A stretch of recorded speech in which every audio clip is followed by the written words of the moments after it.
I am back once again, this time to talk about a classic that released 21 years ago, so stick around to find out, because I'm Saber Planet Gaming, and this is Goldeneye 007. Don't go away.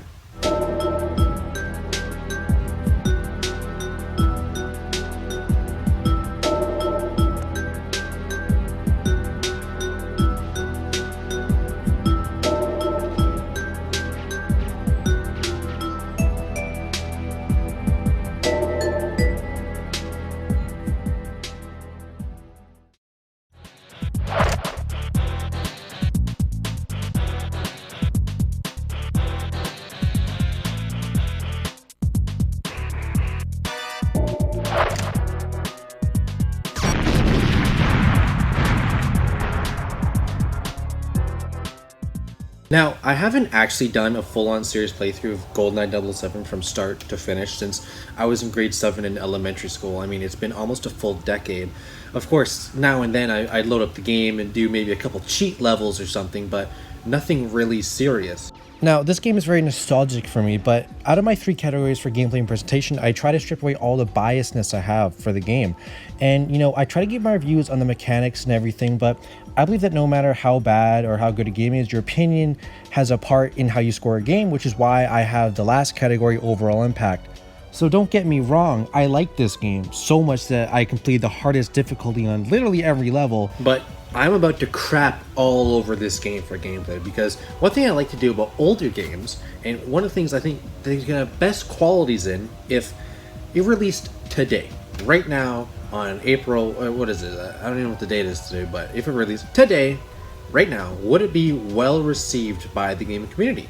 I mean, most recently I reviewed an old platformer, Psychonauts, that I reviewed. I would be pretty happy if that game released in modern times. 007 is the exact opposite. Point number 1. This is one of the clunkiest games I've ever experienced. Manually aiming in this game is literally the equivalent to nothing, because nothing compares to it. And this game, this game is so clunky that by the time I actually kind of got a bit used to it, I was done the game. Secondly, Natalia is literally the origin of actually the dumb AI. I mean, literally, listen, there's no denying that even if you love 007, which I do, you cannot deny this game has got some chunky clunkiness to it. Here we are, gameplay 37 out of 100. Might be a bit harsh, but that's just what it is. Pros, it's one of the earlier first-person shooter games. You gotta give her credit for that. Cons, it's clunky. Natalia sucks a lot. Like, you won't believe the amount of missions I lost because she just literally walks out and just dies, literally just instantly. Like, it's just, you think Ashley's bad, just play 007. So that's it. Moving on though to the second of 3 categories, presentation. Let's go.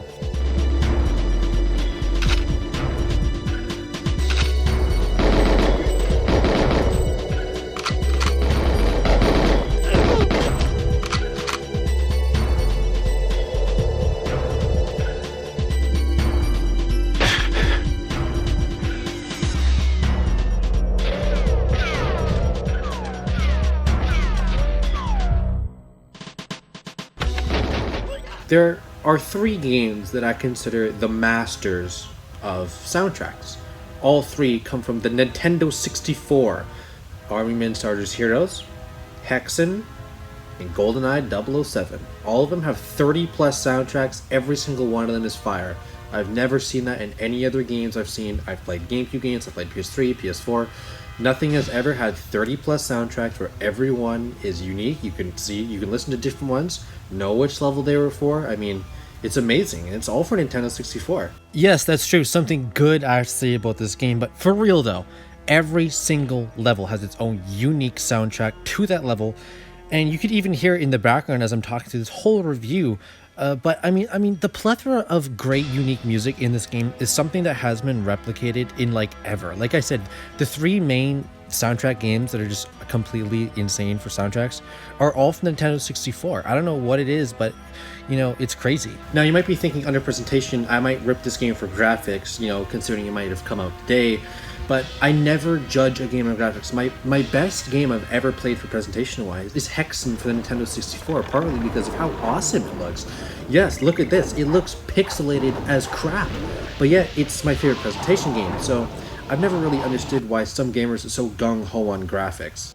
Nevertheless, one thing I've always thought was iconic to 007 was the gunplay, and more specifically the sound behind it. I mean, whether you are packing the PP7, the DD44, even the Club, the sound effect when you shoot is something that is well remembered if you've played this game. But I think the real star of the sound effects and the gunplay is the reload. Anytime you reload a gun in 007, you get a nice sound. It's hard to describe, so just take a quick listen.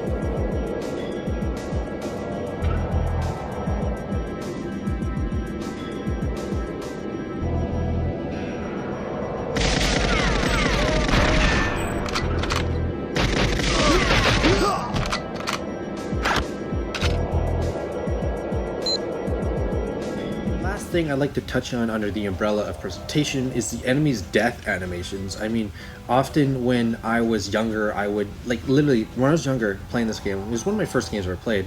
My favorite thing about this game was the death animations. And it might seem like a weird thing, but it's one of my favorite things of the game, which, I don't know, I guess is crazy because some of them, like if you shoot the guy's ear or shoot his neck, he does like a really long one. You could just like pump bullets into him. It just seems so fun. And I know it's a small thing, but if all the enemies like had the same death animation, like all of them did the same thing, I don't think this game would be as impressive for me. It wouldn't completely derail it, but it'd definitely be a big piece missing. Here we are, presentation pros. Lots of death animations, the weapon sound effects, the soundtracks, combined with no big flaws for presentation in this game. Presentation, 100 out of 100. Some people might say, oh, well, the frames per second and the graphics on that. This was physically impossible to go 60 FPS, 1080p on the Nintendo 64. Okay, everyone? So, if you're out there saying that, you know, the graphics suck, then it's impossible. Moving on, though, we still have a full category left. Last one, overall impact. Let's go.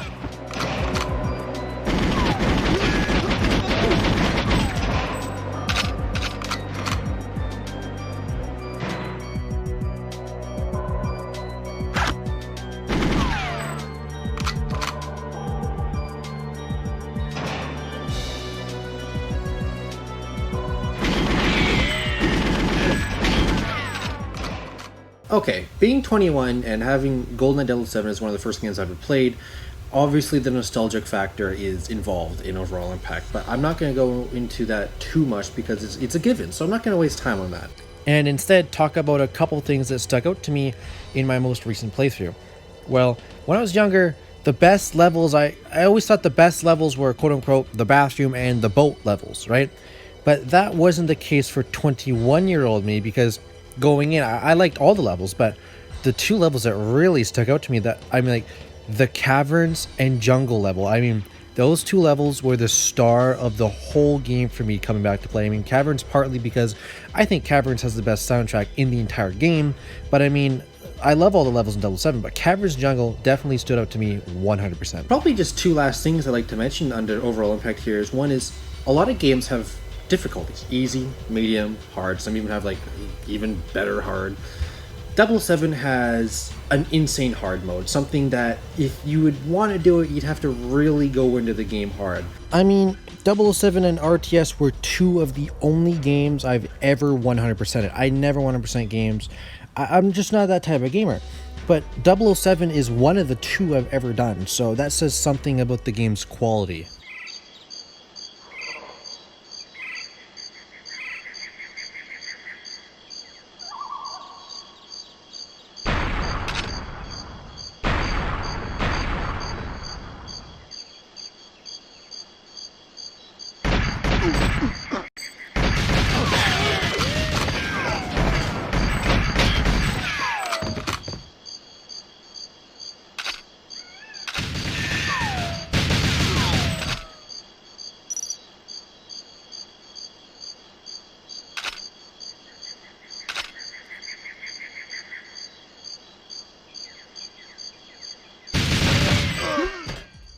Here we are, overall impact 97 out of 100. Pretty strong finish if you ask me. Pros, iconic levels. I mean, these are just my opinion, but Caverns and Jungle are my favorite.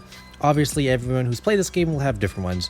And a great hard difficulty. I mean, some games hard difficulty sucks. It puts a real, you have to do a real amount of effort if you want to beat it. Cons, it's a tad bit short. I found going back, I don't know why I thought the game was a lot longer. I beat it in like 2.5 or 3 hours. So, you know, All that brewed together though, in one big soup mix, you get an overall score of 7.6 for the classic Goldeneye 007 for the Nintendo 64 game that pretty much everyone has played. And that's pretty much it. I may have had some harsh things to say about this game, but wherever or whomever you are, there's literally, you cannot deny the influence that Goldeneye 007 had on the gaming franchise. Either way, I leave this review with only one question. Why hasn't this been remastered yet? It seems like everything gets remastered, but not this? I don't know. Maybe some people say don't touch classics. I say remaster everything. Anyways, I'm your host, Saber Planet Gaming, and I hope you enjoy this review. Peace.